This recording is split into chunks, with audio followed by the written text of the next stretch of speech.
Percayalah, maut telah dikalahkan. Renungan diinspirasi dari Injil Lukas bab 24 ayat 1 sampai dengan 12. Pagi-pagi benar pada hari pertama minggu itu, mereka pergi ke kubur membawa rempah-rempah yang telah mereka sediakan. Mereka mendapati batu sudah terguling dari kubur itu, dan setelah masuk mereka tidak menemukan jenazah Tuhan Yesus. Sementara mereka termangu-mangu karena hal itu, tiba-tiba dua orang berdiri dekat mereka memakai pakaian yang berkilau-kilauan. Mereka sangat ketakutan dan menundukkan kepala.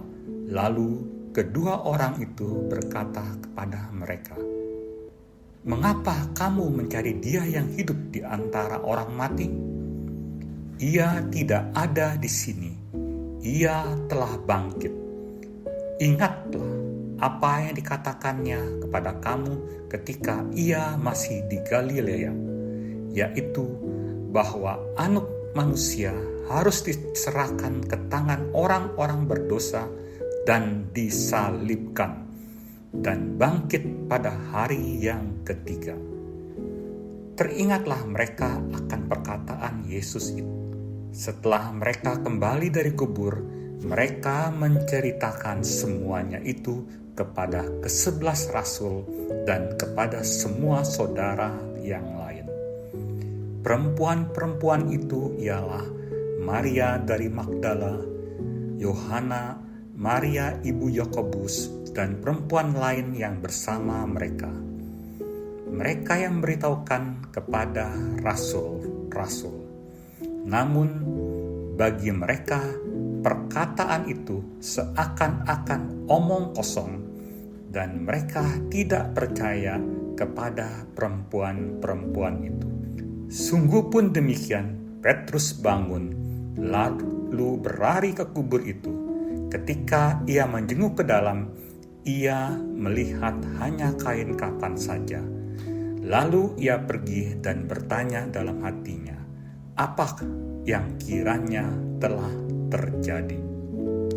Demikianlah Injil Tuhan. Pada suatu saat saya terhenyak oleh bahan renungan pertobatan pada masa Prapaskah yang saya baca. Salah satu dosa terbesar kita adalah ketidakpercayaan akan adanya penyelenggaraan ilahi bagi hidup kita di dunia ini.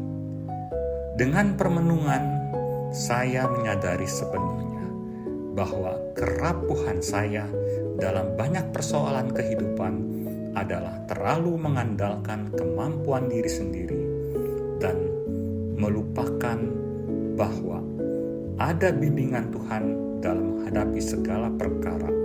Kita lebih sering menggunakan anugerah kehendak bebas yang Tuhan berikan bagi kita sebagai makhluk bermartabat yang secitra dengannya.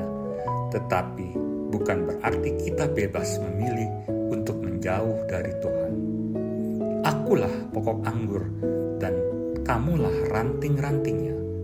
Sebab di luar aku kamu tidak dapat berbuat apa-apa. Yohanes bab 15 ayat 5. Lalu, apakah artinya iman kita akan Paskah?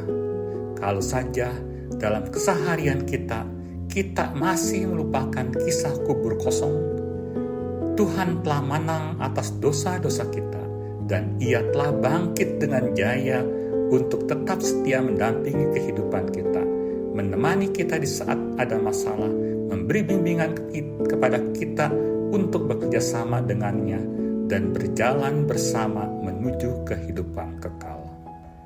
Langkah konkret yang saya coba lakukan dengan mengambil saat teduh di malam hari untuk merenungkan apa yang saya alami pada hari itu, dan mencoba memaknai apa yang terjadi, apa maksud dan rencana Tuhan dalam hidupku. Kadang-kadang saya mengabaikan orang sekitar saya yang hadir membawa kabar sukacita Paskah, sebab saya terlalu fokus dengan diri sendiri. Sebagaimana bacaan pada malam Paskah, ketika para perempuan membawa kabar gembira Paskah kepada para murid Yesus, sebagian besar di antara mereka menganggap ini adalah omong kosong dan mereka tidak percaya. Lukas bab 24 ayat 11. Hanya Petrus yang mencoba untuk meyakini kabar gembira ini dengan berlari menuju kubur Yesus dan mendapatkan kubur benar-benar kosong.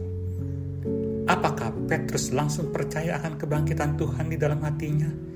Ia masih ragu, sebab ia bertanya-tanya apa yang sesungguhnya telah terjadi. Lukas bab 24 ayat 12. Apakah kita sungguh percaya bahwa maut telah dikalahkan dengan kebangkitannya? Marilah kita berdoa. Tuhan, bimbing aku untuk semakin mampu mendengarkan apa yang Kau kehendaki aku lakukan. Amin.